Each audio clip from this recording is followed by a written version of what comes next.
మనిషిని పొగడడం మంచిదే, కానీ పొగట్టని మించిన మత్తు, పొగట్టని మించి పాడవడానికి లోకంలో కారణం ఇంకొకటి ఉండవు. అందుకే దక్షిణ దేశంలో ఇప్పటికీ ఒక మాట చెప్తారు. జంబుకేశ్వరంలో ఒక దేవాలయం ఉంది. ఆ దేవాలయంలో అర్చకులు మహారాజు దర్శనానికి కూడా వెళ్ళరు. మహారాజు గారే వాళ్ళ దర్శనానికి రావాలి. ఏదైనా పని ఉంటే అర్చకుల్ని చూడాలి అంటే రాజుగారు వస్తాడు, అర్చకులు వెళ్ళరు.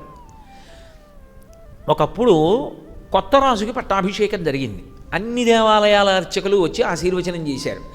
ఒక్క జంబుకేశ్వరం అర్చకులు రాలేదు. ఆయన యువరాజు కదూ, పట్టాభిషేకం ఇది చిన్నవాడు, పెద్ద తెలియదు. ఆయన అడిగాడు, జంబుకేశ్వరం అర్చకులు రాలేదే అన్నాడు. అంటే మంత్రి అన్నాడు, జంబుకేశ్వరం అర్చకులు రారు, వాళ్ళ దగ్గరికే మనం వెళ్ళాలి, వాళ్ళు ఏం ఆశించరు, వాళ్ళు ఎవరి దగ్గరికి రారు, ఆశీర్వచనానికి మనం వెళ్ళాలన్నాడు.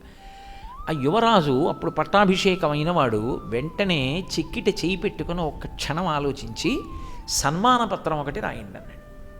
ఓ అద్భుతమైన సన్మానపత్రం రాయించారు. ఆ సన్మానపత్రం పట్టుకుని వెళ్ళారు.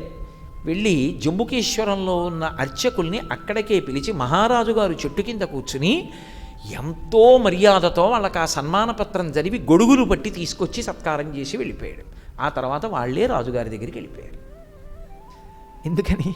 ఒక్క సన్మానపత్రం చాలా వర్ణిస్తూ సన్మానపత్రం రాశారు కదా. నువ్వు ఇంద్రుడివి, నువ్వు చంద్రుడివి, నువ్వు ఉపేంద్రుడివి, నువ్వు నిబద్ధత కలిగిన వాడివి, నువ్వు అంతవాడివి, నువ్వు ఇంతవాడివి. వాడు రోజు ఇదే చదవడం మొదలెట్టాడు. రాసిన వాడి మీద ప్రీతి అంకురించింది. వాడు నియమం వదిలేశాడు, రాజుగారి దగ్గరికి వెళ్ళాడు.